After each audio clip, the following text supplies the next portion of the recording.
Et voilà, mesdames et messieurs, nous y sommes. Le mois de janvier file, c'est officiel. Nous sommes déjà le 10. Qui a dit que janvier allait à pas de tortue? Ben non, nous sommes déjà le 10. La semaine prochaine, on sera déjà au milieu, vers la fin de ce premier mois de l'année. Mais par contre, deuxième week-end de 2020. Comme ça va vite, mesdames et messieurs, merci d'être en notre compagnie pour ce dernier rendez-vous des matinales. Je ne suis pas seul. La cerise sur le gâteau, the cherries on the cake, le doigt de piment sur le foufou, Alice Cocola.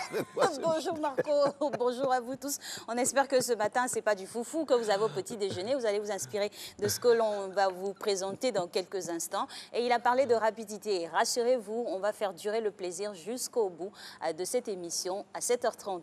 Bienvenue à tous. Bienvenue mesdames et messieurs. La danse sera caliente ce matin sur RTI 1 avec à la réalisation Jacques Brou, notre réalisateur et toute son équipe avec Boga à la vidéo et toute cette vaillante équipe de la matinale. Il y a une troupe qui va venir et aussi on va rester dans le giron de la chorégraphie, dans la thématique avec Delors Inabou. On va parler de la chorégraphie, ma très chère. Exactement, mutation évolutive depuis des années. On se rappelle encore des pas de danse exécutés à la faveur de danse ou de festivités traditionnelles, perpétrées avec des programmes tels que ceux qu'on a vus ici, dans lesquels on a grandi, Variétoscope par exemple, Podium et tout. Aujourd'hui, c'est concept sur concept avec voilà, des pas de danse rocambolex. Quelle est cette... Ah voilà, les roucascas désordonnés. Par contre, je vous propose, ma très chère, des roucascas ordonnés.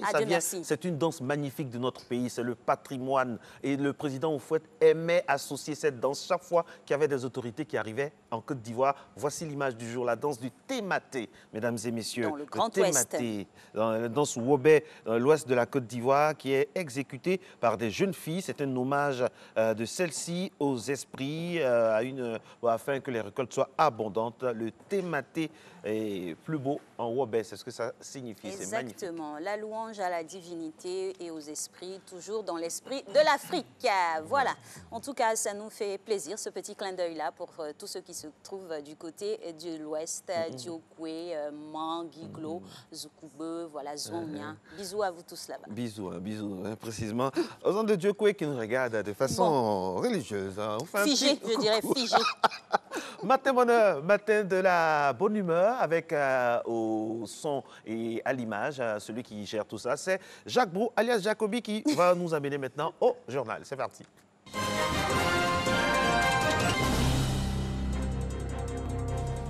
Mesdames et messieurs, bonjour et merci de nous suivre dans Matin Bonheur. 9 mois des joutes aux électorales, la deuxième phase des échanges portant sur la finalisation du processus électoral s'est tenue hier à Abidjan.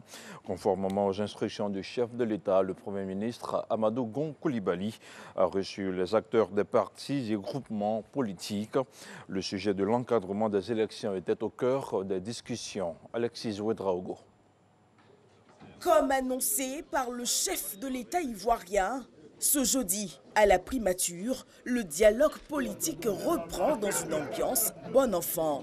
À 9 mois et quelques jours des échéances électorales, le sujet de l'encadrement des élections est sur la table des discussions, avec pour cette étape les acteurs politiques, partis et groupements. Il y a un ensemble de questions, une dizaine au total, que nous allons discuter avec le gouvernement. Que les conditions qui touchent à l'organisation pratique des élections soient améliorées et consolident la transparence du processus électoral. Le Premier ministre nous a donné le point, entre autres le code électoral. Donc nous avons noté les points. Aucune question doit être taboue. Discutons de tout pour parvenir à des vraies élections conclusives. Je pense que c'est une avancée majeure parce qu'il y a une adhésion de l'ensemble des partis politiques. Et d'ailleurs, nous en sortons avec déjà une date qui nous a été indiquée, c'est le mercredi 15 à 15h pour la prochaine réunion. En 2019, le dialogue ouvert avait permis à son terme de sortir le texte portant recomposition de la CEI, des acquis qui aujourd'hui ouvrent une nouvelle phase. Pour l'heure, les partis politiques et groupements doivent faire des propositions de réflexion pour enrichir les discussions des comités qui seront mis en place. L'exercice requiert que jusqu'à fin janvier, ils présentent leurs propositions. Cette deuxième phase sera donc consacrée à la finalisation des travaux relatifs au code électoral. Nous abordons cette nouvelle phase dans le même esprit d'ouverture et de dialogue constructif pour la définition des règles devant régir l'organisation des élections en Côte d'Ivoire. Amadou Gon Coulibaly n'a pas manqué de souligner la ferme volonté du chef de l'État Alassane Ouattara de maintenir un climat de paix tout le long du processus. Il appartient à chacun des acteurs ciblés d'y participer activement, sans passion, dans un esprit d'ouverture, par des propositions donc constructives. Prochain invité à cette table du dialogue politique, la société civile. C'est une distinction qui a pour but de valoriser les personnes ayant contribué au développement de la nation par leur esprit d'excellence.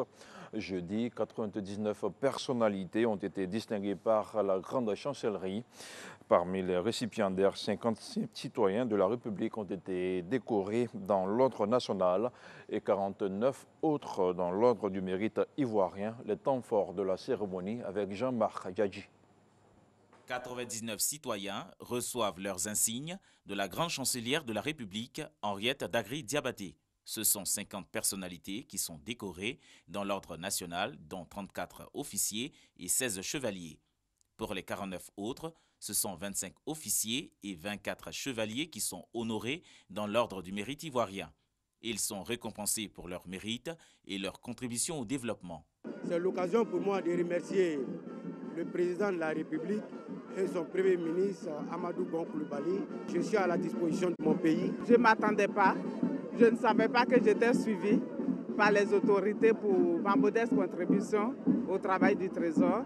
C'est pour ça qu'en ce début d'année, je considère que cette décoration vient comme une bénédiction divine.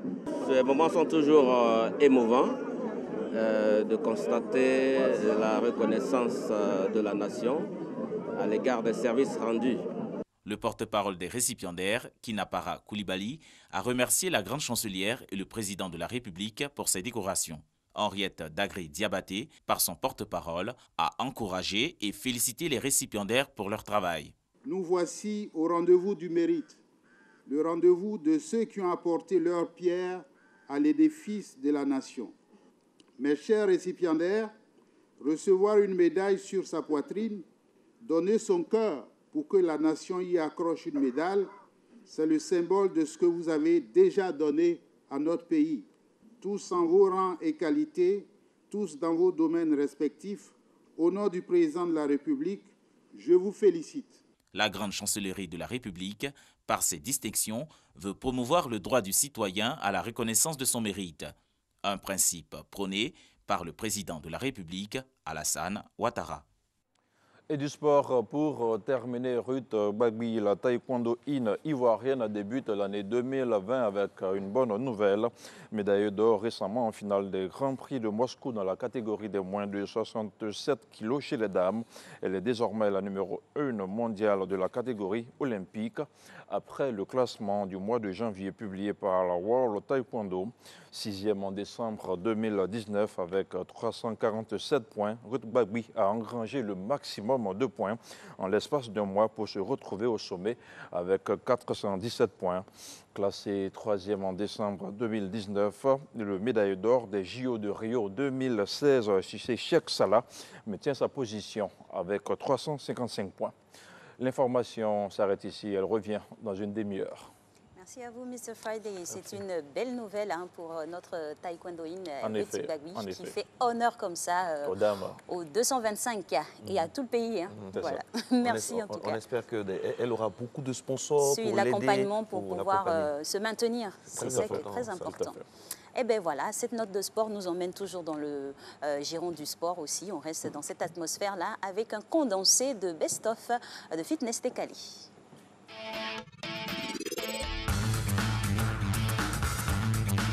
Coucou championne, coucou champion. Nous parlerons ce matin de l'importance de l'EPS à l'école. Les bonnes raisons de faire du sport sont nombreuses.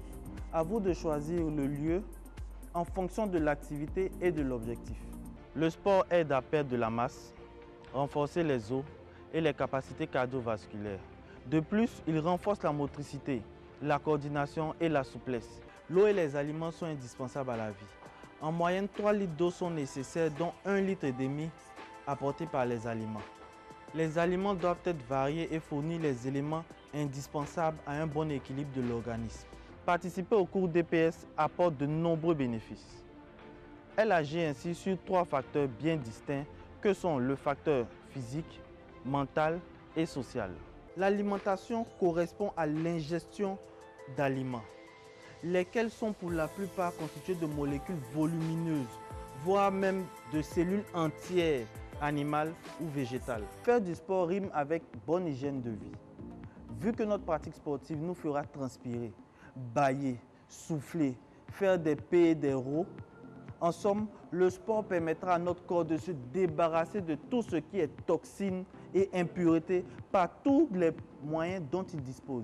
Les aliments consommés sont transformés en nutriments par la digestion, puis une fois absorbés, assurent une composition adéquate du sang en combustible, en eau, en matière première, permettant d'assurer la composition adéquate du milieu intestinal.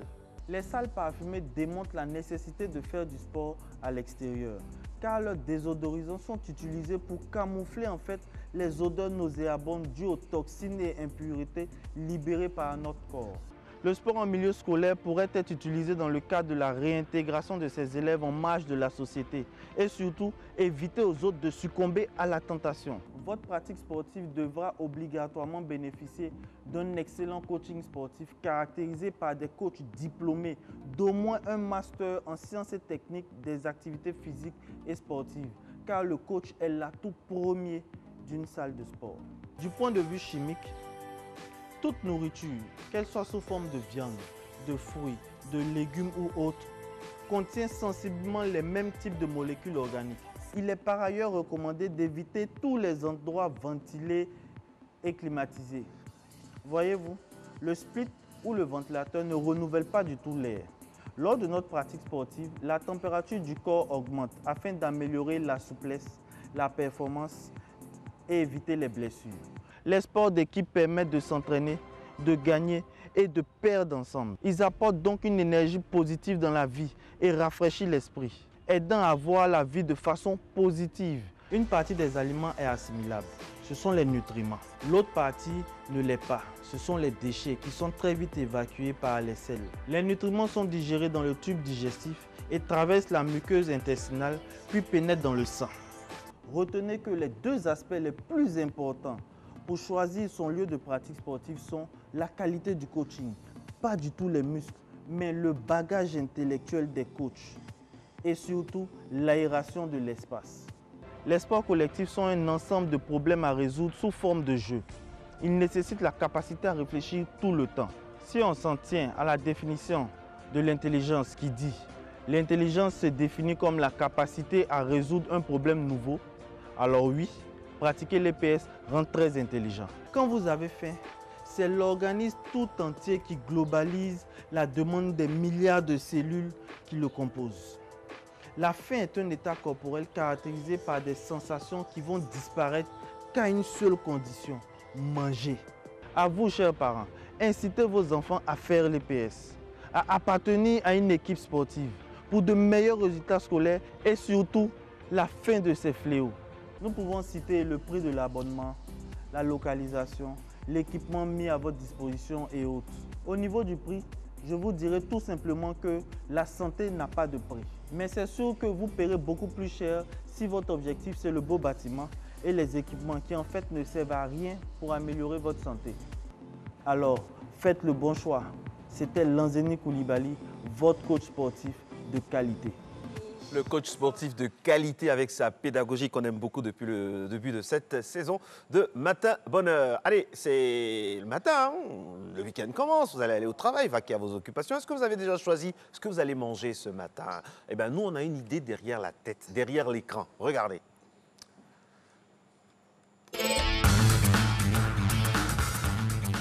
Et pour ce petit déjeuner, on reste bien chez nous en Côte d'Ivoire avec cette célèbre galette que l'on trouve à chaque coin de rue, confectionnée par nos chères mamans, des lève-tôt qui, chaque matin comme ça, approvisionnent en cette substance-là nos chers palais pour le plus grand bonheur. Ça s'appelle du boson. J'espère que j'ai bien prononcé. C'est pas ce qu'on appelle communément guédegba, là, c'est ça, guédegba?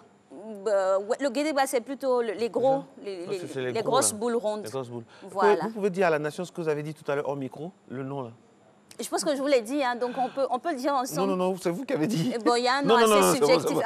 Vous savez que je vais le dire. Hein. Il y a un nom assez subjectif qui est collé. Et donc, ça soutra au lycée. En fonction de la forme. Quand on dit ça soutra, ça veut dire que ça nous a dépanné. Avec un bon bissap, un nyamokuji, un tomiji. Ou bien les croche-croche là. Voilà. Mais ça, c'est pour les chocos, les croche-croche là. Ah ouais? Mais oui, c'est pour les chocos. Ah ouais. Non, si, c'est non. bon. Et puis ça fond, ça passe comme ça dans. Aïe, aïe, aïe. C'est trop bon. Ça rassasie façon. Voilà, comme les Ivoiriens. Ça blende. Merci, mesdames et messieurs, d'être rassasiés, en tout cas ce matin, à travers juste les images. Et on espère aussi que les yeux le seront, parce que nous allons maintenant dans la revue de presse avec le bien nommé Renaud, qui est déjà installé. Combien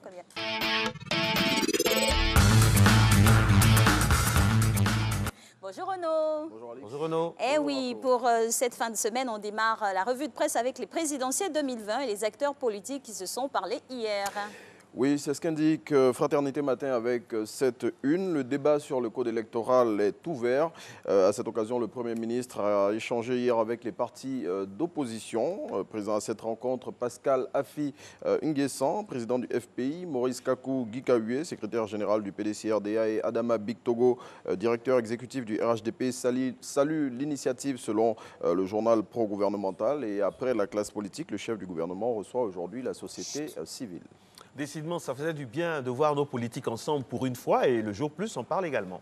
Et c'est avec ces mots, reprise du dialogue politique hier à la primature, le film d'une journée de retrouvailles fraternelles. Le confrère révèle qu'Adjoumani, Bictogo, Gikawe se tombent dans les bras, et aussi que le code électoral était au cœur des débats. Plus de détails sur cette chaleureuse rencontre dans le jour plus de ce vendredi. Et la rencontre d'hier à la primature entre les forces politiques et les traitée par l'ensemble des rédactions de presse écrite. Oui, à ce sujet, l'intelligent d'Abidjan lance sa une. Ces propos du Premier ministre Amadou Gon Coulibaly. Il s'agira pour nous de ne pas empiéter sur les prérogatives de la commission électorale indépendante. Le confrère cite les acteurs politiques présents à cette rencontre. Ainsi, Afi, président du FPI, a déclaré: nous avons marqué nos réserves par rapport aux commissions électorales. Quant à Adama Bictogo, président du RHDP, il a indiqué que les partis politiques sans préalable ont marqué leur accord à participer à toutes les séances. Plus de détails dans l'intelligent d'Abidjan. Et puis, transfèrement de M. Lobognon et M. Kamaraté Suleiman dit Soul, leur défense monte au créneau. Oui, Maître Diarasouba, l'avocat des pro-Soro, lance sans détour à la une de l'Inter. C'est une illégalité manifeste. Le confrère livre les deux raisons du changement de leur lieu de détention. Plus de précisions dans le quotidien qui va au-delà de l'info. Et on reste avec l'Inter, et cette fois-ci, on s'intéresse au professeur Mamadou Coulibaly. Oui, le président de Leader de Liberté et Démocratie pour la République, Leader, lance à 10 mois de la présidentielle 2020. J'ai parlé à Bédié et à Gbagbo. La pression doit monter. Plus de détails dans l'Inter de ce jour. Et puis le quotidien, mesdames et messieurs, fait une révélation exclusive. Voici comment Gbagbo prépare la présidentielle de 2020. C'est ce que barre à sa une le confrère. Le journal proche du FPI dit tout sur la stratégie de l'ex-président de la République et ses hommes pour la victoire. Un mot de sport avec vous, cher Renaud, et on parle de Ruth Gbagbo, bien sûr. Oui, Ruth Gbagbo est désormais numéro 1 mondial dans sa catégorie. C'est ce que révèle le classement de la Fédération mondiale de taekwondo pour ce mois de janvier. Ruth Gbagbo, médaillée de bronze olympique, occupe le premier rang dans la catégorie moins de 67 kilos. Grosse progression pour notre compatriote qui était à la 6e place de ce même classement au mois de décembre 2019 selon Abidjan.net. Allez, et si on refermait cette revue de presse, en tout cas la revue de presse de la semaine, avec un coup de poing positif de nos amis humoristes Biche. Oui, l'hebdomadaire satirique nous propose cette une 2020, une année en vin, VIN pour la boisson, pour désigner la boisson alcoolisée, ou en vin, VAIN pour inutile. Et en illustration, on a cette image avec des personnes armées et à l'air menaçante qui demandent à un féticheur apeuré: Grand féticheur, élection présidentielle de 2020, là, ça sera comment? L'hebdomadaire satirique qui sait s'y prendre pour toujours nous arracher un sourire ajoute en encadré. Élection de Côte d'Ivoire, c'est comme catch, boxe et karaté. Tous les coups sont permis. Et on espère que les coups ne vont pas fuser. Hein. On l'espère aussi. Toujours la paix. Avec Merci cette à vous, rencontre Renaud entre les acteurs politiques, on espère que ça va permettre à chacun de mettre de l'eau dans son vin pour que les choses se passent de façon Dans dans son vin, le vin V-I-N. On va laisser fois-ci. le vin V-A-I-N. Merci beaucoup. Merci. Tant que les coups sont légaux et que la loi est respectée, que la constitution de notre pays est respectée, ça fera du bien à tous les Ivoiriens qui ont un peu peur, c'est légitime, mais on espère que ça va bien se passer. Merci d'être en notre compagnie. C'est Matin Bonheur qui vous propose maintenant toute autre chose pour changer du sujet, pour décompresser un tant soit peu. Histoire du petit-déj, ma très chère. Comment Cette ça s'est fois-ci, passé? c'est le petit-déj avec une star. Ça s'est bien passé avec l'un des artistes les plus suivis de notre pays. Il fait partie, bien sûr, d'un groupe, mais il a ce leadership-là qui fait que beaucoup de personnes l'aiment. C'est monsieur Didi B qui est allé surprendre une de ses fans.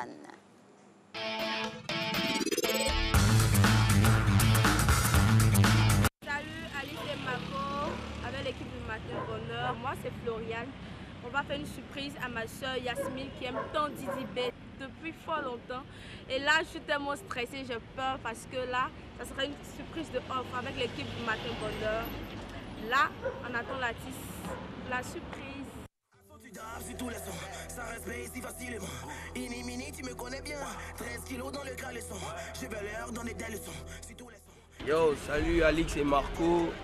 C'est la Mojavel. On s'en va piéger Yasmine tout à l'heure au Calamar. Suivez-moi.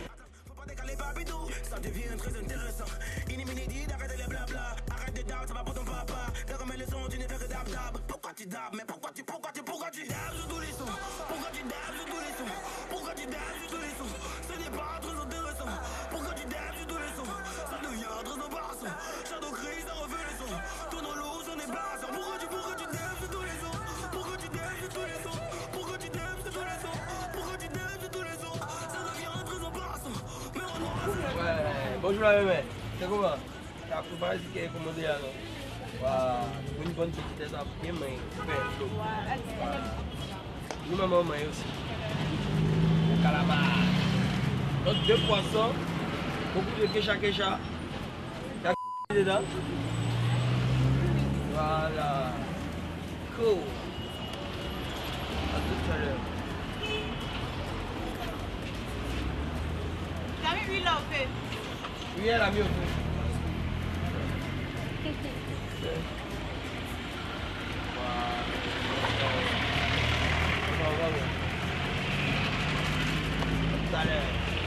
À tout à l'heure. Ce qui va se passer tout à l'heure, petit problème dans Tchiké façon pour Yasmine au Calamar. Assini. Papa, t'as vu non? J'ai dit aller jouer ballon, elle me diriger avec piment. Qui t'es? J'ai dit ton Messi qui trompe. Plaisir, prends ma défense. Mon fils, tu as raison. Ah, si t'as quitté, et mal le chèque de Paris. Petit Paris. Oh, laisse ça. Disais que moi, ici là pour parler malo. C'est dit, j'ai appris pour me frapper, la saura jamais ce qui se passe dans mes fesses. Faut ouvrir, pardon.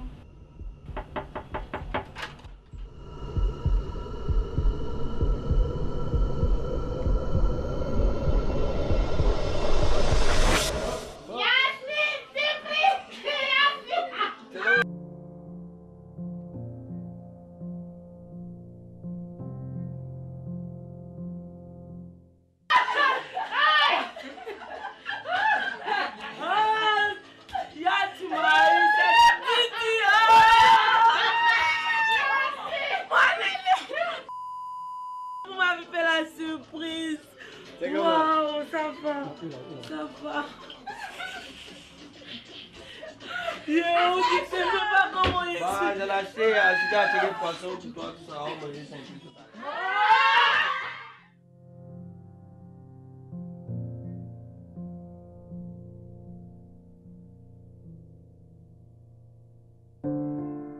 Ouais, donc Alix et Marco, voilà, on est chez Yasmine. C'est la fête tout à l'heure, on mangeait un bon poisson à checker tranquillement à la main, s'il vous plaît. Bolo. Ouais, le boss. On va le chicken,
Didi B, histoire magnifique avec cette pétillante jeune dame avec toutes ses copines là-bas. C'est du côté de Cocody. C'est ça. Et puis vraiment, on espère que c'est ce genre d'émotion-là qu'on veut créer à travers Star au petit-déj. Merci à tous les artistes qui jouent le jeu. Puis mention spéciale à notre grande Claudia qui est avec nous au niveau de qui a servi vraiment de machiniste. Elle est polyvalente. Elle donne Claudia. de sa personne. Hein. Elle donne de sa personne. Je lui fais un gros bisou. Merci Claudia. Bon week-end à vous. Et puis, ça nous a donné des idées d'Assini. N'oubliez pas, tout ce qui se passe à Assini reste à Assini. La suite de Matin Bonheur avec un reportage qui va nous servir de courroie de transmission pour arriver au bloc JT, Journal et Météo. Georgina habite à Mukuru, un bidonville de Nairobi. Elle partage aujourd'hui avec 4 autres familles une toilette sèche. Avant, elle devait se rendre au bout d'une ruelle mal éclairée pour faire ses besoins dans cette cabane en bois. Ce n'était pas agréable. On utilisait des toilettes sales, c'était horrible. Il y avait plein de germes et on attrapait même des infections. On ne pouvait pas laisser les enfants les utiliser, c'était trop sale. Des toilettes sources de maladies, c'est le quotidien d'1 milliard de personnes vivant dans des bidonvilles dans le monde. Un nombre qui devrait tripler d'ici 2050 selon l'ONU. Difficile d'imaginer équiper tout le monde avec des toilettes, des systèmes d'égout et de gestion des déchets modernes.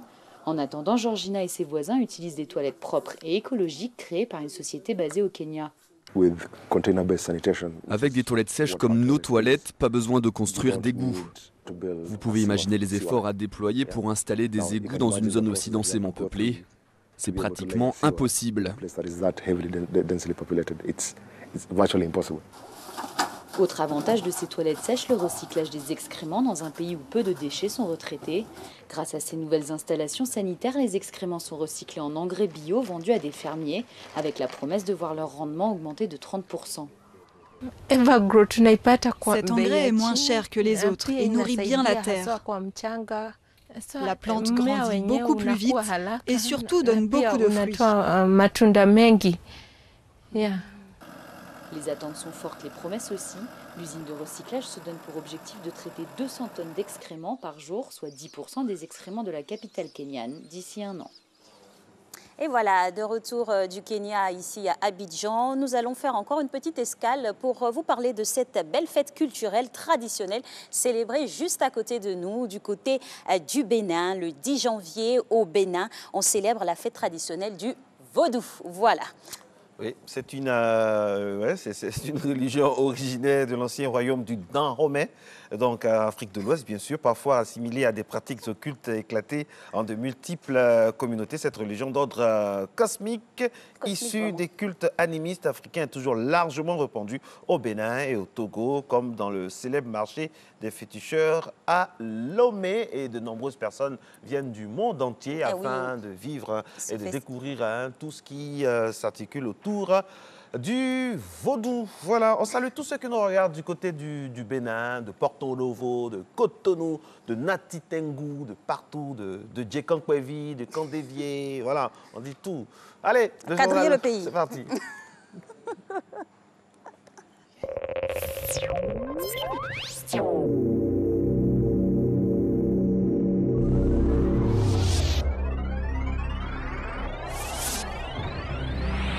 Bonjour, Yamoussoukro. Sous le parrainage du ministre Souleymane Diarra-Souba, la RTI organise Bonjour Tour, étape de Yamoussoukro, ce samedi 11 janvier à 20h à la Fondation Félix Houphouët-Boigny avec vos humoristes préférés. Spectacle offert gracieusement à la population de Yamoussoukro par Souleymane Diarra-Souba, ministre du Commerce et de l'Industrie. Bonjour, un concept RTI.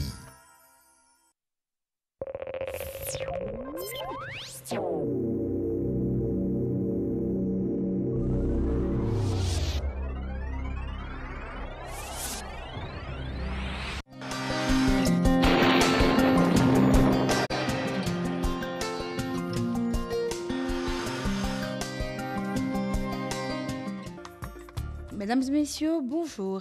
Au cours de cette matinée, un temps fait de brume humide ou de brouillard sera présent sur les zones du sud et par la suite, le temps sera partiellement nuageux avec l'apparition progressive des rayons solaires. La bande centrale et le nord seront sous un temps d'harmattan avec de nombreuses particules de poussière en suspension qui pourraient réduire la visibilité dans les zones du nord.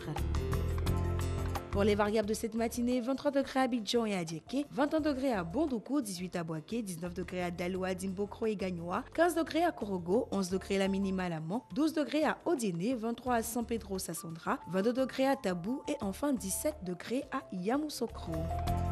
L'après-midi, en temps généralement soleillé, intéressera l'ensemble du pays. Cependant, la combinaison de la forte insolation et de l'humidité entraînera la formation de nombreux nuages dans les régions du littoral et du sud forestier. Cette situation pourrait entraîner de faibles averses de pluie en milieu ou en fin de période sur ces zones et la bande centrale sera intéressée par des vents humides qui pourraient atténuer les effets de l'harmattan. Le nord sera sous les vents secs et chauds de l'harmattan avec une concentration de poussière qui fluctue entre 200 et 500 microgrammes par mètre cube.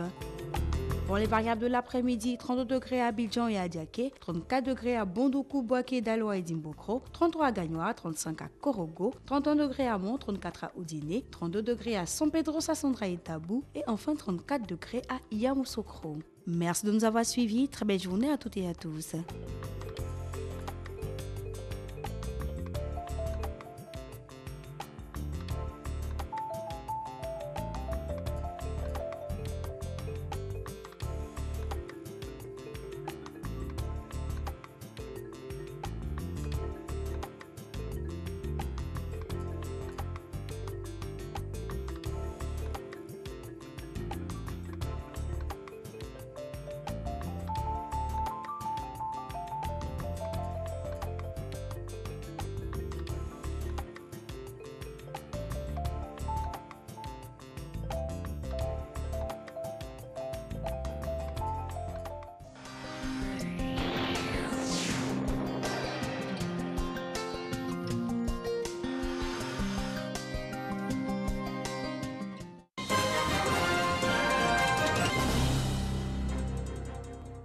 Bonjour à tous et bienvenue dans cette deuxième tranche d'information dans Matin Bonheur. Hier, des terroristes ont lancé une nouvelle attaque contre l'armée du Niger, tuant au moins 25 militaires, un mois après une embuscade qui avait coûté la vie à des dizaines de soldats nigérians. L'attaque de Chinagodrar, près de la frontière avec le Mali, n'a pas été revendiquée, mais elle porte la marque du groupe terroriste qui était derrière l'embuscade de décembre près d'Inates. De son côté, le ministère nigérien de la Défense a déclaré avoir neutralisé 63 terroristes dans des affrontements survenus à environ 11 km de la frontière malienne. Des discussions entre groupes armés devraient débuter hier jeudi à Ménaka, au nord-est du Mali. Elles ont pour objectif d'apaiser les tensions entre la CEMA et la plateforme deux grandes coalitions Touareg. Les relations entre les deux coalitions sont tendues depuis mi-décembre après qu'un accrochage a provoqué la mort d'un officier du MSA, le mouvement pour le salut de l'Azawad, membre de la plateforme. Et puis c'est l'une des promesses faites par Abdelmadjid Tebboune. Le nouveau président de l'Algérie avait annoncé en décembre dernier réformer la Constitution et proposer un référendum pour faire valider le texte.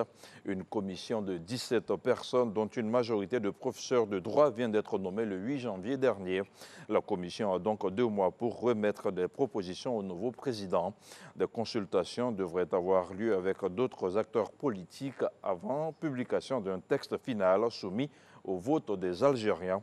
La date de ce nouveau référendum n'a pas été communiquée. Et puis à Madagascar, le tribunal administratif et financier d'Antananarivo a rendu son verdict sur les élections municipales du 27 novembre 2019. Les juges ont rejeté l'ensemble des requêtes en contentieux électoral déposées par le parti TIM de Marc Ravalomanana pour la mairie de la capitale très scrutée. Selon la CENI, les résultats définitifs des élections municipales seront connus ce vendredi. Le gouvernement et les organisations syndicales au Tchad ont signé jeudi un protocole d'accord. Le protocole prend en compte les revendications des travailleurs sur plusieurs points. Il a été paraphé par plusieurs ministres et des responsables de centrales syndicales. La signature de l'accord intervient au lendemain de la rencontre entre le chef de l'État, Idriss Déby, et les représentants syndicaux à la présidence de la République. Et on termine avec du sport, joie et fierté en Égypte avec, sinon, après le sacre de Sadio Mané au CAF Award, El Hadji Diouf, double ballon d'or, et Diomansi Kamara, présents à la cérémonie, ont exprimé toute leur satisfaction de voir le buteur de Liverpool trôner sur le toit de l'Afrique. Je vous propose de suivre quelques réactions. Un sentiment de fierté et surtout d'abnégation. Un petit qui a rêvé comme moi, qui y croyait et qui voulait écrire son propre histoire. Je crois que de Bambeli jusqu'à gagner le Ballon d'Or, de Balakos jusqu'à gagner le Ballon d'Or, ce n'était pas écrit dans les annales du football dès le premier jour. Je le félicite, je félicite tout le peuple sénégalais parce qu'on ne gagne pas le Ballon d'Or seul. On a un peuple qui est derrière toi. On a l'équipe nationale, tes coéquipiers que tu dois remercier, tes coéquipiers de club, tes parents qui t'ont mis au monde, tes frères et sœurs qui t'ont jamais lâché quand c'était dur. Et je crois que être aujourd'hui au panthéon du football africain, ce n'est pas donné à tout le monde. On a vu des très grands joueurs, malgré leur talent qu'ils n'ont pas gagné. Je peux vous citer un Didier Okocha, malgré le talent énorme qu'il a eu. Même moi, j'avais oublié qu'il n'avait pas gagné. Donc, Sadio, ce qu'il vient de faire, il faut qu'il sache que ce n'est pas seulement sacré, c'est unbelievable. Avec Salah, avec Mahrez, deux top class players, tu viens, tu les dépasses. Et tu l'as perdu 3 fois de suite. Et en étant deuxième, tu n'as pas lâché. Ça se voit que c'est petit, donc mentalement, il a été fort. Maintenant, c'est le moment de savourer. Il doit savourer avec le peuple sénégalais. Le peuple sénégalais doit être fier de lui. Moi, en tout cas, je suis fier de lui d'avoir un petit frère qui est derrière moi et qui a envie d'être le meilleur joueur du monde. J'ai envie de dire que c'est juste une reconnaissance pour Sadio Mané. C'est vrai ce qu'il a fait. Quand on regarde le début de la décennie, il venait juste d'arriver à... Voilà, c'était les déclarations de El Hadji Diouf, double ballon d'or, qui a également joué à Liverpool, et celle de Diomansi Kamara. C'est ici que prend fin cette deuxième tranche d'information. Je vous retrouve dans une demi-heure. Merci à vous, Mr. Friday. Et puis cette nouvelle réjouit au-delà du pays de la Teranga. Nous ici aussi, nous sommes très très heureux de cette distinction de Sadio Mané. Alors, notre chouchou slammer est avec nous en plateau. C'est KPJ. Le rendez-vous sera bien respecté avec son JT Slamé, les informations qui ont fusé depuis une semaine, voire 2, distillées comme il sait bien le faire. C'est maintenant KPJ.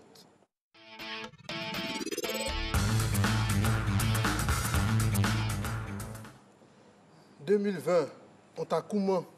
Mais ce n'est pas ton problème. Tu as commencé à nous arracher les personnes qu'on aime. Lundi 6 janvier, le malheur a frappé et la brèche la plus célèbre de notre armée est tombée. Colonel Isiaka Ouattara, commandant Ouattao, à ta femme, à tes enfants, nous disons Yako. On a beau remporter toutes les batailles sur terre, la maladie et la mort restent de sacrés adversaires. Ta sympathie, ta générosité auront marqué les esprits, repose en paix, Saha Belebele, l'ami des artistes. À sa famille, au corps habillé, toutes nos condoléances quand l'ange de la mort attaque, on est tous sans défense. À sa famille, au corps habillé, toutes nos condoléances quand l'ange de la mort attaque, on est tous sans défense. L'Apocalypse a quitté la Bible, elle est maintenant sur terre. Localisée en Australie, de nos yeux, on voit l'enfer. Un incendie sans pareil frappe depuis un moment. Qu'ont-ils fait, oh mon Dieu, pour subir ce châtiment? 55 000 kilomètres de terre brûlée, 5 millions d'hectares de forêts enfumées, 24 enfants, hommes et femmes décédés, 500 millions d'animaux exterminés. On agresse l'environnement et on croit que c'est une mode. Sans la flore, sans la faune, ici-bas, c'est la mort. Les pompiers sont débordés. Le feu est inarrêtable, comme à l'époque de Sodome, il détruit tout sur son passage. Yako aux Australiens. Ce qu'on attend maintenant, c'est la pluie. S'il y a un bouton qui fait pleuvoir, Seigneur, pardon, appuie. Yako aux Australiens. Ce qu'on attend, c'est la pluie. S'il y a un bouton qui fait pleuvoir, Seigneur, pardon, appuie. Odeur de tchèp sur le football africain. Mardi 7 janvier, le suspense a pris fin. Il y avait Salah, il y avait Mahrez, et puis il y avait Mané à l'élection du meilleur joueur africain de l'année. Après les votes, le trophée a pris la route de Dakar. Quand on voit les performances, tout le monde est d'accord. Sadio Mané, ballon d'or, son année était waouh. Un vrai lion de la Teranga, Naralef, waouh. champion d'Europe, d'Angleterre, butin infatigable, les terrains des premières ligues chaque week-end prendra. Félicitations aux champions. On te souhaite d'autres succès. Toute l'Afrique te soutient. On est fan, toi-même tu sais. Félicitations aux champions. On te souhaite d'autres succès. Toute l'Afrique te soutient. On est fan, toi-même tu sais. Le fameux dicton dit, ce que femme veut, Dieu veut. Mais à Abidjan, ce que Harmattan veut, tueur de Cabri veut. En plein janvier, c'est le froid qui nous a fait bonne année. Joe, si tu as vu le savon, c'est que tu t'es lavé. Un vent tellement sec qui trace des routes sur notre peau. Faut voir dans la ville les derniers cris des manteaux. Pourtant, il y avait des Mogros qui rêvent de neige à Babi, mais c'est les mêmes qui voient l'eau en bailli. Alors là, les go, nous tous on lutte vos pommades. Si c'est trop bizarre, on va Joe aussi dans gommage. À matin, là, c'est pas simple. C'est le vent de l'émergence. Détachons les cabris, Joe. Lavons-nous vivants. À matin, là, n'est pas simple. C'est le vent de l'émergence. Détachons les cabris. Lavons-nous vivants. Abidjan va trop vite. Chaque jour, il y a un nouveau. Tu veux bien t'affairer? T'inquiète pas, c'est mon boulot. Vendredi matin, bonheur. Les amis, on garde la flamme. Te voici informé. Bonne journée. On est en slam. Il faut sauver le cabri. Il faut sauver le cabri. Détachons le cabri bois. Détachons les cabris. Détachons les cabris. Il n'y a pas cabri chez vous, j'espère. Merci infiniment. D'après les statistiques, il n'y a plus de cabri à l'abattoir. Hein. Oui, selon les statistiques du ministère, il y a une pénurie de cabri à l'abattoir. Il faut faire attention. Merci infiniment à l'homme qu'on appelle Capégique pour ces pépites du vendredi dans le cadre de Babi Abidjan. On dit quoi? Dans un instant, mesdames et messieurs, il sera avec nous. Il s'appelle Hilary. Avec lui, on va prolonger cette bonne humeur dans la caricature avec beaucoup d'humour. Le temps de positionner le jingle. On rappelle que Coco Chanel, on célèbre l'anniversaire aujourd'hui de Coco Chanel, créatrice de mode, grande couturière française, née le 19 août et elle est partie un 10 janvier 1971, l'anniversaire de sa mort. Icône intemporelle de la mode, du glamour, du chic, muse intemporelle. Voilà. Merci d'être en notre compagnie, mesdames et messieurs. Ça se poursuit après ça.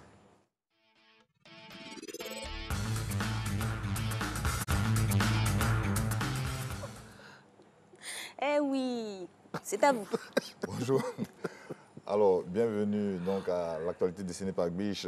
Gbagbo Laurent et Afin N'Guessan se sont rencontrés à Bruxelles. Ils ne s'étaient plus revus depuis 2011. Laurent Gbagbo et Afin N'Guessan se sont rencontrés donc en Belgique. Laurent Gbagbo est le président fondateur du FPI, transféré à la CPI, mais pas acquitté, mais pas libre de ses mouvements. Et Pascal Afin N'Guessan, le président statutaire du FPI. Les deux personnalités étaient en froid et se disputaient la présidence du FPI. On espère que cette rencontre accouchera donc d'une fumée blanche. Mais c'est quoi le truc qui est au milieu là entre eux? C'est le calumet de la paix. Pas bien vu, c'est le calumet. Voilà, c'est le calumet de la paix. On continue. Donc, présentation de vœux. On sait tous qu'à l'occasion de la nouvelle année se tient au palais présidentiel au plateau la cérémonie de présentation de vœux. Alors, le président Ouattara a reçu les corps constitués le lundi 6 janvier dernier. À cette occasion, il a annoncé donc une modification de la Constitution en vue des élections de 2020. Et il a dit, fait notable, je cite, « Tout le monde pourra être candidat, y compris moi-même ». Fin de citation. Voilà qui est clair. Voilà qui est clair, très très clair. La suite, on va passer doucement à la suite. Autre lieu, Japon, Carlos Ghosn s'est fait la malle. Ah oui, bon, donc États-Unis, Iran, ça bande les muscles. Un drone américain a bombardé dans un raid le convoi du très célèbre général américain iranien Soleimani Qassem le 3 janvier dernier. En représailles, quelques jours plus tard, les Iraniens ont envoyé des tirs de roquettes sur une base américaine. Donald Trump dit qu'il n'y a pas eu de mort du côté américain. Les Iraniens, eux, disent qu'il y a eu des morts du côté américain. Donc, Iran, usant, on peut le dire, ça bande les muscles. On espère que tout cela sera vite circonscrit. Il faut se calmer du côté, voilà. Moi j'ai peur des répercussions dans les pays où il y a des Américains. Ça craint, on croise les doigts. Et du monde entier même, parce qu'après, oui, parce que mais il faut dire que cette zone du monde est constamment en ébullition. Ça bande constamment les muscles là-bas. Voilà, et on espère que cela va se calmer assez rapidement. Dernière image. Il faut refroidir les muscles. Alors, dernière image, Carlos Ghosn, l'ex-tout-puissant patron du groupe Renault, Nissan s'est fait la malle. Il faut dire que Carlos Ghosn a 65 ans. Il était en résidence surveillée au Japon après avoir été incarcéré pendant plus d'une centaine de jours. L'homme d'affaires a la triple nationalité. Il faut dire qu'il est libanais, il est français, il est brésilien. C'est bien ça. Donc il s'est retrouvé, on ne sait trop comment, au Liban le 29 décembre dernier. Il était poursuivi pour 4 inculpations, 2 pour des revenus non déclarés aux autorités boursières par Nissan et puis 2 autres pour abus de confiance aggravé. Merci infiniment, l'homme qu'on appelle Hilary. Vous le retrouvez donc avec Biche, toujours pour égayer les Ivoiriens. Ça fait tellement plaisir par ces temps qui courent en 2020 où des gens ont peur. Mais tout va bien. La Côte d'Ivoire est un pays béni. On ne le dira jamais assez. Et ça, c'est très, très sérieux. La Côte d'Ivoire est un pays béni. Regardez, sortez, mettez le visage à la fenêtre. Regardez comment le pays est beau et comment on rit de tout. C'est ça qui fait notre force. La danse maintenant, on va danser. On va danser maintenant parce que vendredi à Matin Bonheur, c'est relâche avec une troupe qui nous vient donc de l'INSAC, c'est ça? La troupe s'appelle Doumale, ça veut dire miroir en Koulango. Ils vont nous interpréter quelque chose de magnifique. Now it's showtime. Let's go, guys.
Non, franchement...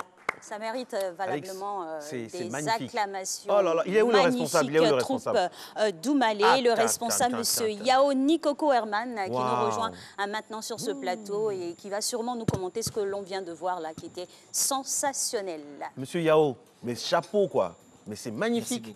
Ben oui, bonne année. Qu'est-ce que vous venez de nous faire là? Ça signifie quoi ça? Ça exprimait quoi ces tableaux-là? Bon, ce tableau, je pense que c'est une pièce qui s'intitule Kamina Burana. C'est une pièce écrite par un compositeur allemand qui s'appelle Karloff. Et dans ce contexte-là, il développe un peu l'histoire de la vie qui est la roue qui tourne. Donc, on peut être au sommet et puis après se retrouver un peu plus bas. Donc là, on a ramené juste cette pièce-là dans un contexte un peu plus africain. Ivoirien, d'où les tabourets, nous-mêmes on a senti important parce que là où il y a le tabouret, il y a la bassesse, mais sur ce tabouret-là, on peut s'appuyer pour aller un peu plus haut. Exactement, dans la symbolique du tabouret, sur l'arbre à palabre où on s'assoit pour essayer d'évoluer, régler les problèmes. La compagnie existe depuis combien de temps? Depuis 2012, donc là maintenant ça fait 8 ans. 8 ans. Et en 8 ans, vous avez votre créneau, parce qu'on a senti beaucoup de théâtralité dans cette prestation, beaucoup de charisme aussi. C'est quoi votre, ce sur quoi vous travaillez régulièrement? Votre univers, c'est quoi? À la base, la compagnie fait la danse et le théâtre. On ne peut pas faire de danse véritablement si on n'a pas un peu de base en théâtre. Donc là, on est beaucoup dans la symbolique, beaucoup dans les émotions, parce que ça aussi, c'est un élément qui manque de plus en plus à la danse. Elle est plutôt vue comme un aspect de divertissement, mais derrière ça, il y a toute une communication. Donc, le travail est beaucoup fait sur tout ce qui est symbolique, tout ce qui est message, à chaque fois qu'on a l'occasion de monter sur scène. Et là, on a beaucoup apprécié avec les explications que vous avez données. C'est une reprise d'un grand artiste allemand, mais avec la touche africaine. Ce mixage-là, ce brassage-là, vous le mettez en avant, c'est ça? Oui, en fait, nous, on travaille beaucoup à partir de nos racines. Mais les racines, je pense qu'il ne faut pas les laisser figer. Au fil du temps, il faut essayer de les confronter aussi à d'autres choses. Et c'est comme ça qu'on peut mieux faire la promotion de tout ce qui est de chez nous. Et moi, j'aime bien votre côté décomplexé, hein, Doumalé. Ça signifie, je rappelle, en Koulango, le miroir. C'est pas trop loin du Malinké. Hein. Voilà, quoi. J'aime bien ce côté décomplexé. Là, on prend un rythme, quelque chose qui vient avec une chanson, une musique qui n'est pas la nôtre, mais on sent l'africanité. Moi, j'ai pensé à autre chose. J'ai vu un peu l'esclavage, la peur, l'oppression. L'oppression, la hantise, l'anxiété. C'est ça aussi? Oui, en fait... il y a une explication plurielle à donner? La pièce dure 1h10. Et là, on a déjà joué 3 fois cette pièce à l'Institut français. Et donc, c'est juste un tableau de 5 minutes. Mais dans l'histoire que nous dessinons dans cette pièce, c'est l'histoire des rois à Caen. Et là, on s'est permis de ne pas venir avec tous les costumes, mais c'est comment la population peut se lever comme un roi, comme un seul homme, pardon, pour détrôner le roi. Et après plusieurs années, lorsqu'on sent que le roi a retrouvé les vertus, on peut encore lui permettre encore de pouvoir retrouver le trône. Mais l'histoire en elle-même fait 1h15. Ouais. C'est très important la symbolique et l'histoire que vous venez de nous conter là. Si le roi n'est pas apte ou le roi oppresse son peuple, le choix revient au peuple de le démettre. Et quand il sera dans de bonnes grâces ou dans de bonnes dispositions, il pourra revenir à souhait. Franchement, magnifique. C'est à propos. Hein. C'est un message subliminal? Exactement. C'est un message subliminal à la dictature, à l'oppression? Oui. À la dictature, à l'oppression, au manque de démocratie dans le monde, en Afrique, partout dans le monde, c'est ça? Tout à fait. Vous êtes donc dans une optique militante? Tout à fait. Parce que c'est aussi ça, il est aussi important de sortir l'artiste du cadre du divertissement, mais de vraiment nous attribuer ce rôle éducateur et porteur de plein de messages. Voilà. L'utile à l'agréable. Et justement, parlons de vos représentations. Vous avez parlé tout de suite de l'Institut français. Mais comment le peuple, le spectateur ivoirien l'appréhende? C'est formé de quoi vos spectateurs? Bon, à la base, je voulais profiter du plateau pour faire un petit coucou au producteur, M. Abazen, qui a produit cette pièce-là, qui nous soutient toujours et qui a vraiment de belles idées. Et on est très heureux de pouvoir progresser avec lui. Cette pièce-là, le premier prix qu'on a eu, c'était un public européen. Et donc, on a demandé à la production de reprendre la pièce à l'INSAC. Et là, le prix qu'on a eu, c'était un peu composite des Ivoiriens. Mais je pense que le message commence à passer petit à petit et on espère rejoindre encore cette pièce-là dans un cadre un peu plus ouvert, peut-être même à Bobo. Alors, voilà. Et dans moi, les lycées et collèges. j'aimerais demander si, quand vous voyez, qu'est-ce qu'il faut pour que les Ivoiriens puissent aller voir ce genre de représentation-là? On est attirés tout de suite, hein. Voilà. Ça nous Qu'est-ce a qu'il pris. faut? Est-ce que vous avez peut-être besoin d'aide? Vous avez besoin de coups de pouce au niveau peut-être de la promotion, au niveau peut-être de la tutelle ministérielle? Qu'est-ce qu'il vous faut pour que plus d'Ivoiriens puissent voir ce genre de... On n'est pas fermé à ce que d'autres personnes, d'autres pays puissent voir, mais quand même... Ce qu'il nous faut, c'est d'abord le changement de mentalité. D'abord, il faut qu'on arrête de voir la danse comme un art accompagnateur. Donc, on voit plus les danseurs derrière les chanteurs. Moi, je ne suis pas contre ça, mais il faut que chaque art puisse avoir vraiment sa place. Okay? Il y a d'abord ça. Et le second souci, c'est les questions de diffusion. Il n'y a pas d'espace pour diffuser. Pour avoir la salle de l'IF, c'est beaucoup de tapage. Et même, au niveau de la culture, pour avoir la salle, ça coûte cher. Donc, d'abord, le premier message, pour créer les pièces, ce n'est pas compliqué. Mais la phase de diffusion est très complexe. Donc, déjà, si l'État peut nous aider à trouver des espaces un peu plus facilement pour les diffuser, déjà, ça peut permettre aux gens de venir voir, quoi. Et initier, comme je le disais hein, en fin de question, là, initier des programmes au sein d'établissements pour inciter même les jeunes aussi à s'y adonner, à apprécier tout de suite. Parce que quelqu'un qui est au lycée, qui apprécie ça, c'est sûr que quand il est dans la vie active, il va perpétrer. Oui, c'est pour ça que la compagnie a créé un festival adressé typiquement au jeune public qu'on appelle le marché international Jeune Création d'Abidjan, qui aura la 5e édition du 10 au 14 février. Et c'est des spectacles qu'on diffuse typiquement pour les enfants qui ont l'âge compris entre 3 et 16 ans. Juste parce que nous aussi, on nourrit la politique de créer nous-mêmes notre public depuis le bas âge. Et dans 20 ans, c'est ce public-là qui sera là à de génération en 10 000 génération. à 15 000. Voilà. C'est très bien. Alors, moi, j'aimerais savoir, est-ce que vous avez des relais à l'international? Parce que le grand problème des groupes en Afrique, c'est ça. On est très bon, la base est bonne, de façon intrinsèque, il y a de la valeur. Maintenant, après, quand on sort du continent, ça se bloque. Est-ce que vous avez des relais? Oui, en fait, on a des relais, mais il faut dire que notre génération est tombée dans la mauvaise période. C'est-à-dire? Parce que auparavant, ceux qui sont partis, qui ont eu ce genre de relais-là, ça ne s'est pas bien passé. Ils ont gâté le circuit. Voilà. Je parle des gens qui voyagent, qui calent. Qui restent, qui vont émigrer. Ils ont gâté le circuit, en fait. Puis donc là, il faut essayer de renouveler encore la confiance. Tout ce qui est confiance, mais je pense que ça commence à aller. Déjà, on a fait une tournée à Dubaï en 2018. Tout le monde est revenu? Oui. En Tunisie aussi, ouais, là. Mais déjà, pour 2020, on a des choses qui sont plus ou moins claires. Si vous allez aux États-Unis, en France, vous allez revenir aussi. Hein. Oui. Faites la promesse. Regardez la caméra dans les yeux. Oui, ça peut... Ne dites pas après, il ne faut pas qu'on dise ça après. Ça peut donner l'envie de vous inviter. Il est passé à Matin Bonheur, il a dit non, vous allez revenir. Tout à fait. Vous avez combien de personnes, combien de membres? Nous sommes 15. 15 membres constitués de... On a vu une seule femme ici, mais c'est sûr qu'il y a des femmes. On a 6 filles, 9 garçons. 6 femmes? Oui. 6 femmes, on tend vers la parité. Oui. Ça va venir. 9, 6, ça fait 15. Oui. Merci infiniment. Merci infiniment. C'était magnifique. Hein. Continuez tous nos encouragements. Bon. Et ça, c'est le titre, ça fait 1h15. Oui. C'est quoi le titre? Carmina Burana. Et l'autre production que vous avez eu d'autres productions? Oui, avec d'autres titres aussi? Oui. On a travaillé également sur... Ravel, qui est une pièce classique. Ah, Ravel? Oui. Oh là là. Donc, on a travaillé sur la version africaine. Africaine, oui. On travaille toujours avec M. Abazen aussi, qui a des belles idées, qui nous fait confiance. Et puis après, on avance ensemble sur... Alors, promoteur de spectacle, hein, propriétaire de salle, ouvrez la porte aux créateurs ivoiriens. Franchement, surtout quand c'est bon, quand c'est beau, ça fait plaisir, quoi. Alix et moi, on était vraiment subjugués par tant de talents. Et rapidement, on les a contactés en semaine et regardez ce qu'ils ont fait. Donc, imaginez... En 1h15, ce que ça donne. Du talent.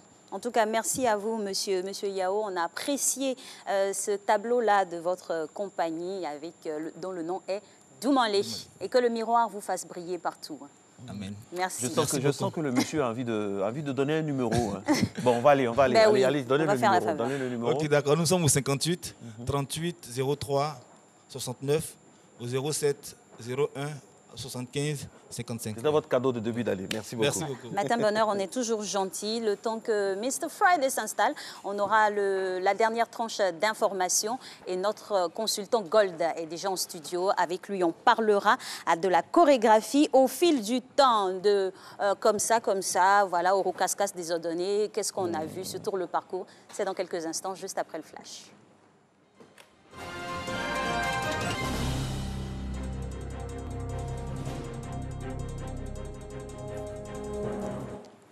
Bien. Bienvenue dans cette troisième et dernière tranche d'informations à l'international après Donald Trump. C'est au tour de Justin Trudeau et de Boris Johnson de livrer des informations concernant le Boeing 737 qui s'est écrasé dans la nuit de mardi à mercredi avec 176 personnes à son bord. Nous avons des informations de sources multiples, notamment de nos alliés et de nos propres services qui indiquent que l'avion a été abattu par un missile sol-air iranien.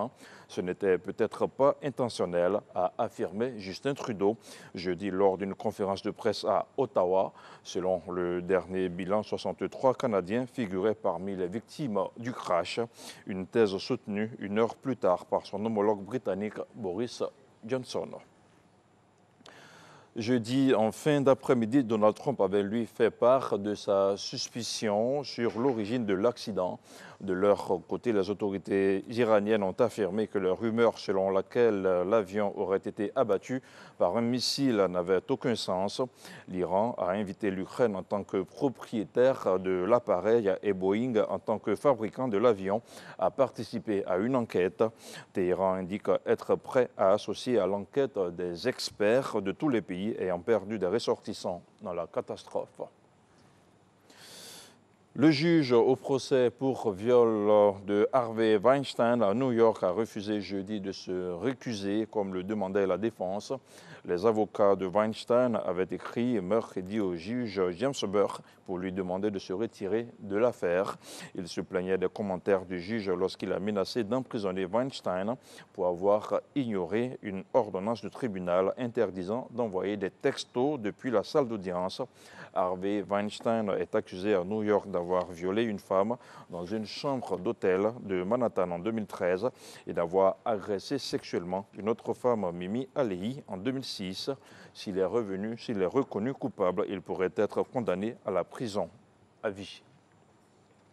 Et puis, depuis 2016, sinon depuis 16 ans, un village de montagne français menacé par l'exode rural, Chambon-le-Château, fait le choix peu commun d'accueillir des familles de demandeurs d'asile pour conserver son école et ses services.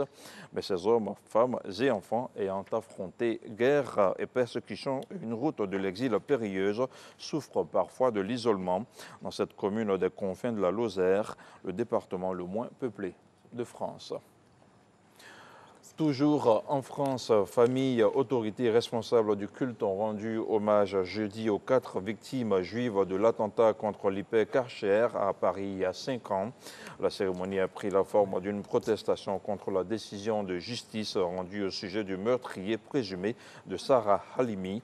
4 bougies ont été allumées devant la plaque commémorative en hommage aux victimes tuées le 9 janvier 2015 dans le supermarché. Et on termine avec Haïti. Cette semaine, le monde entier se souviendra du séisme dévastateur en Haïti. Le 12 janvier 2010, un séisme de magnitude 7 dévastait la région de Port-au-Prince ainsi que la ville de Jacmel au sud de l'île. Plus de 200 000 personnes sont mortes sous les décombres. De nombreux morts qui hantent toujours le souvenir des survivants. Ne zappez surtout pas. Matin Bonheur continue. L'information s'arrête ici. Je vous retrouve samedi à 6h30. Merci infiniment, mon très cher Abdoulaye Koné. On vous retrouve avec beaucoup de plaisir également. Retrouvez-le sur tous les créneaux d'infos de notre groupe RTI. Matin Bonheur avec maintenant notre consultant couteau suisse qui maîtrise tous les domaines. Aujourd'hui, ça tombe bien qu'on parle de danse parce que quand on dit Inabo avec la danse, c'est une combinaison qui tient. De l'or, Inabo avec nous, la chorégraphie au fil du temps. Qu'est-ce que cela recouvre et puis qu'est-ce qu'on doit dire là-dessus? C'est juste après ceci.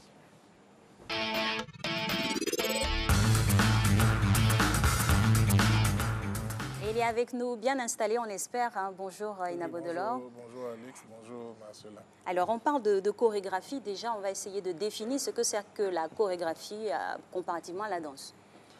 On ne peut pas parler de la danse sans parler de la chorégraphie et vice-versa.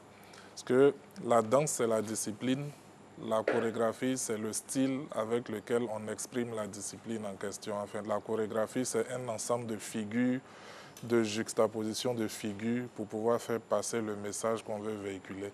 Donc la chorégraphie, c'est le véhicule, la danse, c'est le message. Alors, la chorégraphie au fil du temps, ça recouvre quoi? En Côte d'Ivoire, en Europe, partout dans le monde? Bon, déjà, la notion, enfin, le sujet tel que posé, je veux dire, induit l'orientation de notre pensée dans le sens où la danse a évolué. Quand on dit la chorégraphie au fil du temps, on part nécessairement vers les formes plus anciennes de danse jusqu'aux formes plus modernes de danse. Donc, c'est en quelque sorte une opposition danse traditionnelle versus danse moderne, danse contemporaine. Voilà un peu comment est-ce qu'on pourrait aborder, j'ai envie de dire, justement, ce chapitre-là. avec ce que vous venez de nous dire là, on peut faire une typographie de tous les styles de danse anciens et modernes aujourd'hui pour pouvoir évoluer? Oui, on peut le faire. En fait, ce qu'il faut noter, c'est qu'il y a une distinction fondamentale à la base entre les danses dites traditionnelles et les danses dites contemporaines ou modernes. La danse traditionnelle est attachée à un peuple local, c'est-à-dire que chaque peuple a sa danse traditionnelle.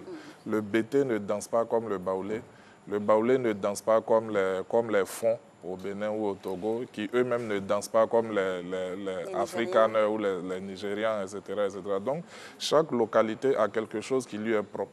Et la danse traditionnelle véhicule un message unique. Par exemple, quand vous arrivez chez le Bété, la manière dont la vieille maman danse aux funérailles, ce n'est pas les mêmes pas de danse qu'elle va utiliser quand son fils se marie. Vous comprenez? Donc, il n'y a pas une danse traditionnelle Bété, mais il y a plusieurs expressions dans la danse traditionnelle Bété. Je ne sais pas si on se suit. Alors, à l'opposé de cela, la danse dite contemporaine est plutôt un mélange de genres et de cultures. Quand vous regardez, par exemple, un jeune du coupé décalé danser, vous allez retrouver, quand vous faites attention, plusieurs agencements de danse différentes dans la prestation qu'il est en train de fournir. La danse contemporaine, aujourd'hui, est un brassage d'un ensemble de danses, d'un ensemble de cultures. Et puis, voilà comment est-ce que la différence fondamentale s'opère. Alors, on a une réalité qui est implacable, c'est que la danse, la chorégraphie, tout ça c'est frappé du sceau de notre histoire contemporaine, notre histoire tout court, la colonisation, qui a une incidence sur la façon d'appréhender la chorégraphie, la danse, et puis après, l'après-indépendance, qui montre une certaine liberté, tout ça. Est-ce que c'est à prendre en compte aussi? Oui, mais tout naturellement, parce que vous figurez bien que quand on sortait des indépendances en 1960, personne n'imaginait produire, je veux dire, une qualité de danse qui ressemble à celle qu'on voit aujourd'hui. Il y avait un sentiment d'attachement, de fierté à nos danses locales. Voilà, dans toutes les grandes manifestations, on voyait les chassiers de Mans arriver, on voyait le Goli, le Zaouli, tout cela arriver, voilà, pour défendre en quelque sorte un patrimoine local. Mais aujourd'hui, ça a changé. Là-bas, on était fiers d'exhiber ce que notre pays est. Mais aujourd'hui, avec le brassage des cultures, avec la mondialisation des médias et autres, on tend plus... Il n'y a même plus de différence entre quand les chorégraphes de Beyoncé montent un ballet et quand les chorégraphes de Serge Benoît montent un ballet, il n'y a plus de différence.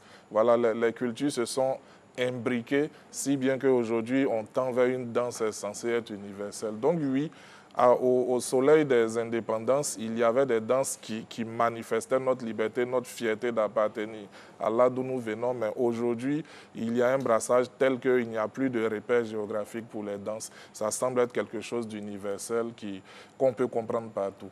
Mais est-ce qu'on ne peut pas dire en même temps que la danse traditionnelle s'est inféodée aussi aux danses modernes? Elle s'est laissée prendre. Elle s'est laissée prendre. Et c'est malheureux. En fait, il y a une vidéo tout récemment qui a fait le buzz, où on voyait un masque dans une cérémonie qui se passait dans une ville de l'intérieur du pays. Non, même pas ça. Le masque qui danse le Maplon de Arafat. Bon, ça tombe de sens, en fait. Parce que quand on voit un masque traditionnel, on s'attend à des pas de danse traditionnels. Mais quand on voit un masque traditionnel interpréter des pas de danse de coupé décalé, en ce moment-là, il y a de vraies questions à se poser. Le patrimoine culturel local existe-t-il encore? Voilà.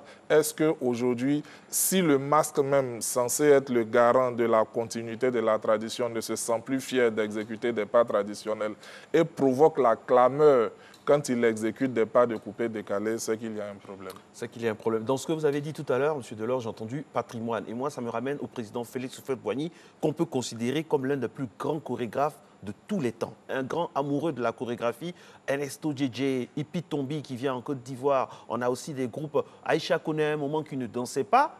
Mais lors de son 20e anniversaire de carrière, tout le monde, toute la pression, dit non, il faut qu'elle danse. Et c'est ainsi qu'elle a commencé à participer aux chorégraphies. Donc, on peut dire que le président Houphouët, dans ce domaine-là aussi, inattendu, est un grand amoureux de la chorégraphie. Bien sûr, mais on l'a dit ici plusieurs fois. Tout part, en fait, Houphouët était fier de ce que son patrimoine était.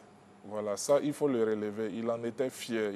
Quand on reconnaît quelqu'un qui est fier de ce qu'il a, à sa manière d'exhiber ce qu'il a, il montrait cela à tout le monde. Et il soutenait publiquement cela avec une politique assidue, financée, voilà, dans son programme d'action. Tout ça était vu et était su. Maintenant, aujourd'hui, qu'est-ce qui est fait? Vous voyez le groupe qui vient de passer là. En fait, vous avez donné, je vais ramer à contre-courant sciemment. Ils ont un nom, enfin, Doumalé. On dit que ça a un lien avec Koulango. Ok, c'est bon, c'est intéressant. Mais ils viennent nous faire là une reprise. Non, même pas une reprise. En fait, ils viennent nous proposer de la danse théâtrale.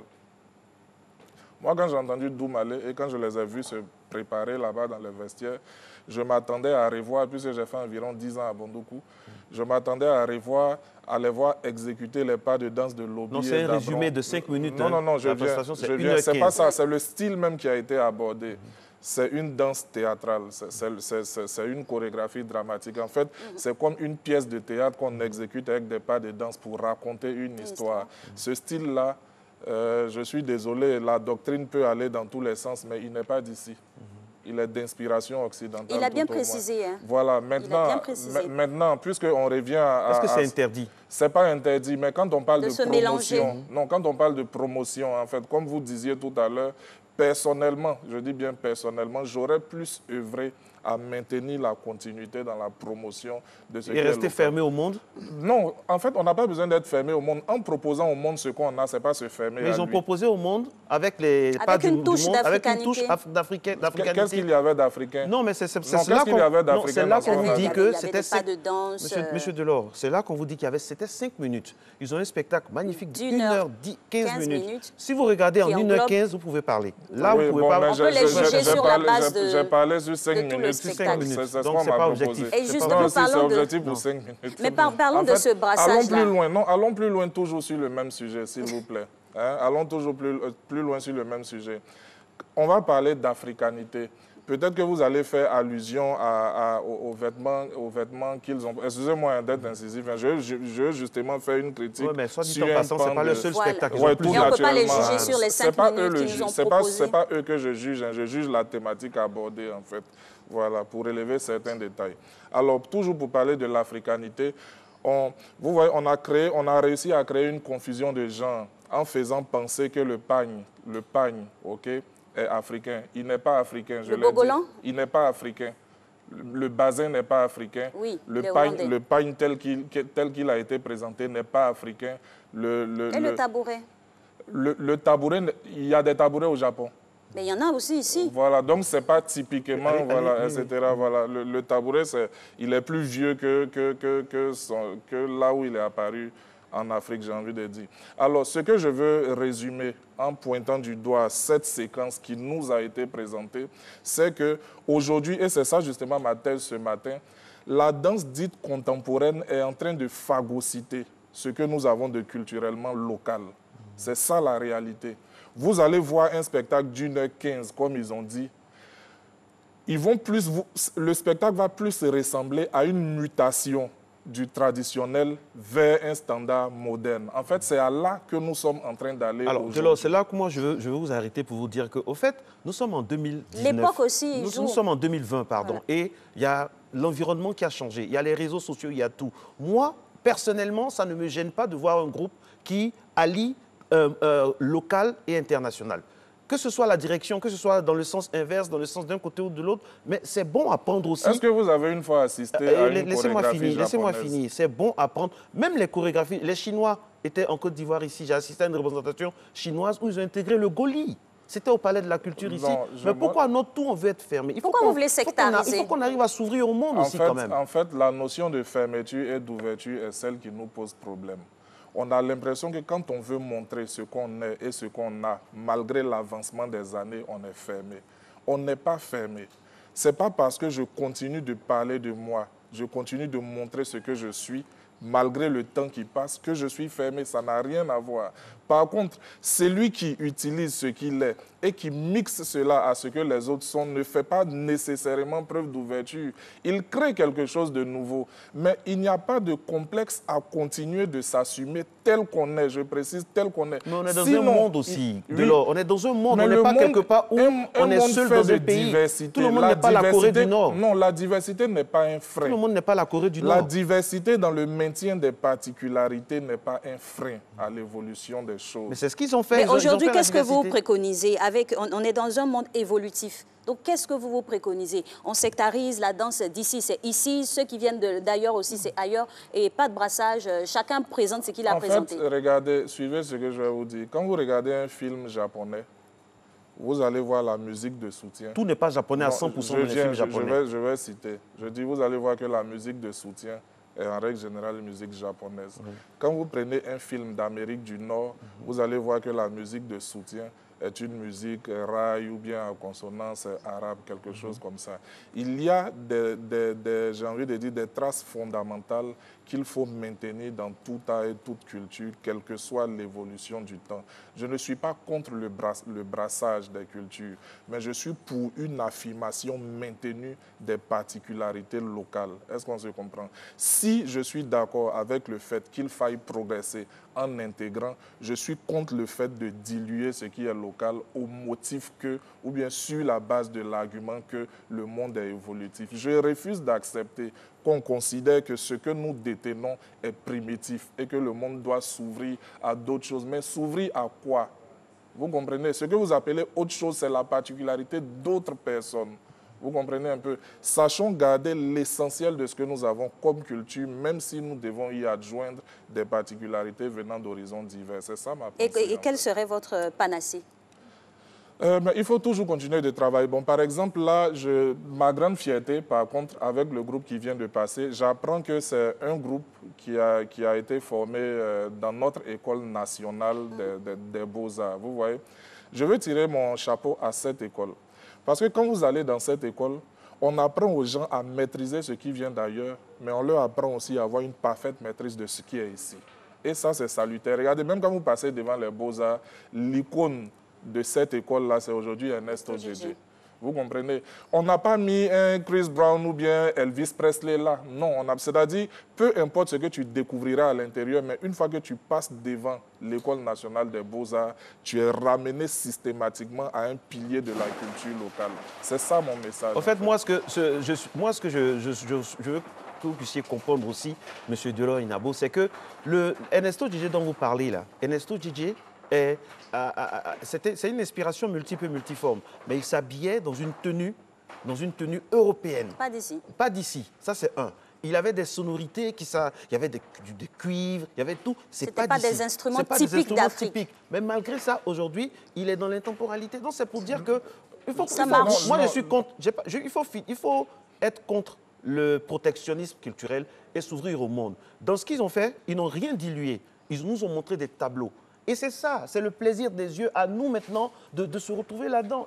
Et ça adhère à l'entendement actuel. Je vais vous expliquer un truc. Vous savez, les tableaux culturels, c'est comme au restaurant. Voilà, je ne suis pas obligé d'aimer la cuisine italienne, encore moins la cuisine nigériane. Mais ce n'est pas parce que je n'aime pas que ce n'est pas doux. On se suit. Voilà, donc moi, j'aime et j'affirme, j'insiste. Ceux qui me fréquentent dans l'intimité savent mon goût prononcé. C'est pas parce que c'est pas 100% ivoirien que c'est pas doux aussi. Oui, voilà. Sauf que j'aime pas. Ils savent mon goût prononcé pour la musique du terroir. En fait, même quand je ne comprends pas, même quand je ne comprends pas, quand j'entends la dame chanter en gouro ou en baoulé, même quand je ne comprends pas, ça me procure quelque chose. Je ne dis pas que celui à qui ça ne procure rien est sans âme culturelle, non, mais je parle de préférence personnelle. Comment tu fais pour attirer ceux qui ne sont pas baoulés, bêtés comme toi? Comment tu fais? Est-ce que la finalité de la culture, justement, la finalité de la culture... C'est de ne pas être fermé? Non, ce n'est pas d'attirer. Non, mais c'est de ne pas être fermé comme... C'est de montrer. C'est de montrer, merci Alex. Donc de ne pas être fermé? Non, c'est de montrer. À la base, de laisser à l'appréciation. Et laisser à l'appréciation. Ils sont venus, ils ont fait un travail impeccable qui respecte les normes. Et le critique que je suis dit... Ça aurait pu plaire voilà, le critique que je suis dit, c'est pas dans le registre que j'aurais apprécié. J'aurais apprécié ceci. Est-ce qu'ici aussi, il n'y a pas une opportunité à saisir? Par exemple, on a vu Beyoncé qui a exécuté dans l'un de ses clips les plus monumentaux des chorégraphies. Des chorégraphies de jeunes Africains. Exactement. Les Américains ne se sont pas plaints. Oui, ils ne se sont pas plaints. Très bien. Ils ont copié même. Ils ont même copié. Mieux, ce que je veux vous dire, vous voyez ces petits-là qui faisaient ces chorégraphies, ils sont aussi confrontés aux grandes mutations de ce monde. Ils voient Beyoncé danser dans la manière dont elle danse, mais ça ne les a pas empêchés de montrer ce qu'eux savent faire. J'insiste, montrer. Vous voyez, quand ils ont montré, ils ont reçu en face une adhésion. C'est ça qu'il faut continuer de faire. Mais c'est une opportunité, justement. Parce que nous, Africains, avons quelque chose à imposer. Vous savez, dans les 25 prochaines années, l'Afrique sera le continent le plus peuplé. Donc, le plus grand marché au monde, aussi bien de producteurs que de consommateurs. Il est temps pour nous de reprendre le contrôle et de faire basculer la balance en notre faveur. Pour reprendre le contrôle, comme vous dites là, moi, où je vous attends, et là, c'est ma question, où je vous attends, c'est les relais. C'est vrai, parce que, mine de rien, ce que vous oubliez, c'est que nous sommes, hélas, malheureusement, le continent le plus pauvre. Donc, on n'a pas assez de relais. Vous, où moi je vous attends, j'attends votre sagacité culturelle, c'est comment faire en sorte que tous ces groupes magnifiques-là puissent avoir des relais à l'extérieur. Parce que c'est ça, comment on fait? Très bien, mais c'est simple.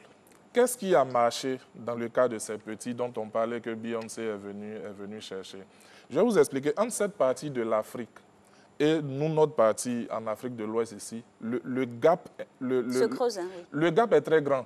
Quand vous prenez un pays comme le Rwanda ou bien les pays même d'Afrique australe en règle générale, l'accès à Internet est presque gratuit et dans une qualité extraordinaire. Ce qui a fait la force de ces enfants, c'est leur viralité sur Internet. Aujourd'hui, là, la grande majorité de personnes sans revenu fixe naviguent avec des passes de 100 francs, 200 francs, qui vont durer à peine 5-10 minutes. Alors que là-bas, un enfant de 10 ans qui n'a aucun revenu a un accès plus consistant à Internet. Il y a une possibilité de plus grande promotion et de se faire voir à une plus grande échelle. J'insiste, se faire voir, montrer.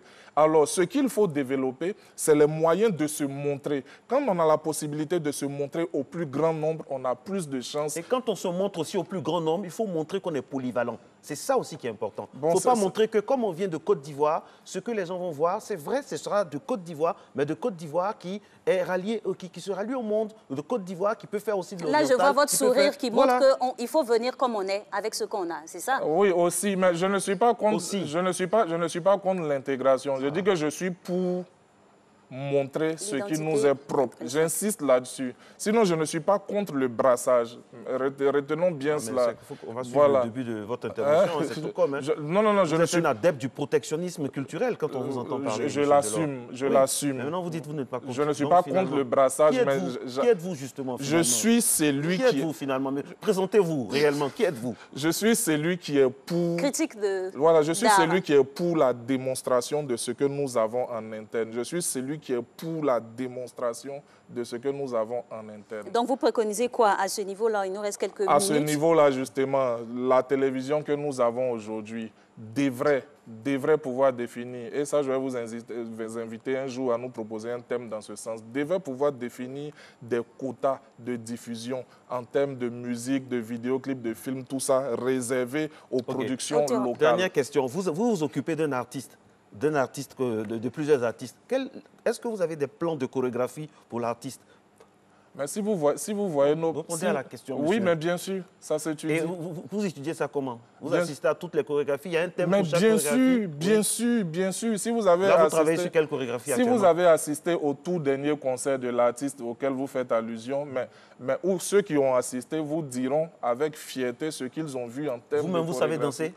Moi, je sais danser. Ah, vous bégayez, Et là. est-ce que c'est vendeur, franchement? Est-ce que c'est vendeur? Parce que tout tend à se commercialiser. Est-ce que c'est vendeur? Oui, mais bien sûr, la danse est l'une des choses que l'Afrique exporte le mieux aujourd'hui. Voilà. Et là, il y a une colonisation effective, il faut le dire. Donc la révolution devrait commencer. Nos chorégraphes aujourd'hui aux États-Unis, en Europe, mettent dame le pion dans toutes les grandes écoles. Allez, de danse. dansez, mesdames et messieurs, ce week-end. Dansez, dansons, et puis soyons ouverts au monde. Ne soyons pas fermés, ma très chère. Exactement. Très heureuse d'avoir été en votre compagnie. On se voit lundi. Bye bye.